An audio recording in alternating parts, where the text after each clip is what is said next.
Gabriel approchait pour la première fois de ce village indien isolé. Il ne savait pas du tout ce qu'il allait y trouver. Mais il avait entendu une petite voix insistante qui lui disait d'y aller.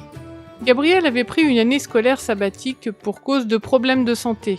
Mais un ami lui avait parlé de ce village montagnard dont les habitants n'avaient jamais entendu parler de Jésus. Et malgré le fait que sa santé aille de pire en pire, il se sentait poussé à s'y rendre. J'ai dit à Dieu, puisque tu m'as envoyé ici, il te faut prendre soin de moi et me redonner la santé. Je dépends entièrement de toi à ce sujet, et je ne compte que sur toi.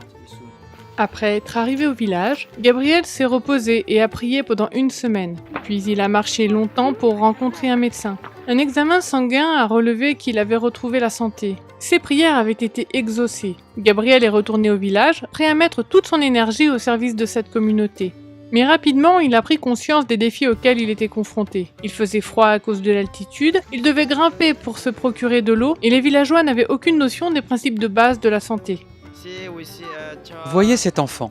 Son visage est si sale, et il joue dans la boue. Là, vous voyez de nombreuses blessures. Je ne sais pas si avec des médicaments je pourrais l'aider.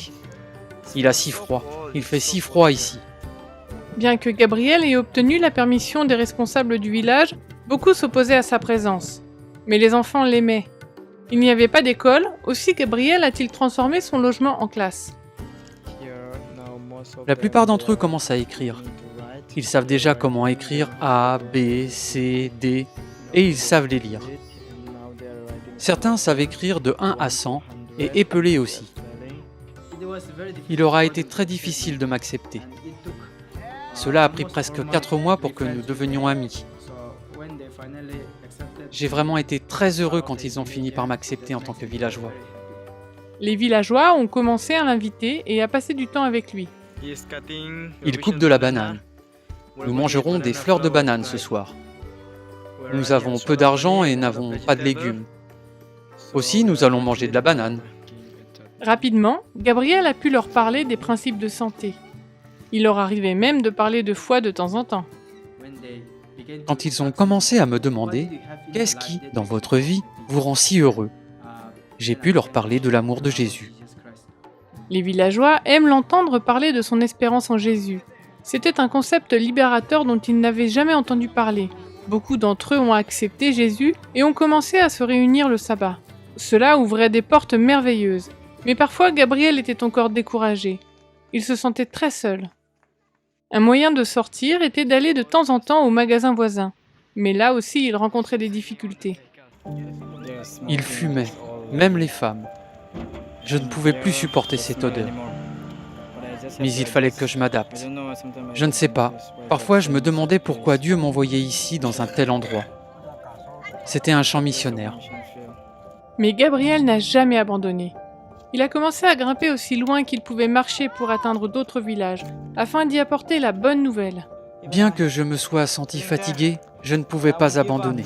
J'y allais, je rencontrais des gens et je leur parlais de l'amour de Jésus. Après cette année de ministère, Gabriel a su que la seule chose qu'il voulait faire pendant toute sa vie était de faire la volonté de Dieu. Son désir de fouiller davantage dans la Bible l'a mené à s'inscrire à l'école de théologie de l'université Spicer. Quand j'étais arrivé au village, je savais que ma santé était très mauvaise et qu'il était même possible que j'en meure. Mais je suis habité de la passion d'apporter l'évangile à ceux qui ne l'ont jamais entendu. Aujourd'hui, Gabriel est heureux d'étudier à Spicer, une école dédiée à l'enseignement et à la formation des étudiants dans un but élevé. Son rêve est de devenir un implanteur d'église à plein temps.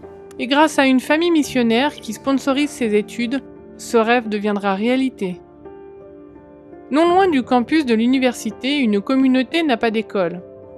Aussi, tout comme Gabriel a enseigné aux enfants du village, l'université y a ouvert une classe. La gratitude des parents montre à quel point cela était nécessaire.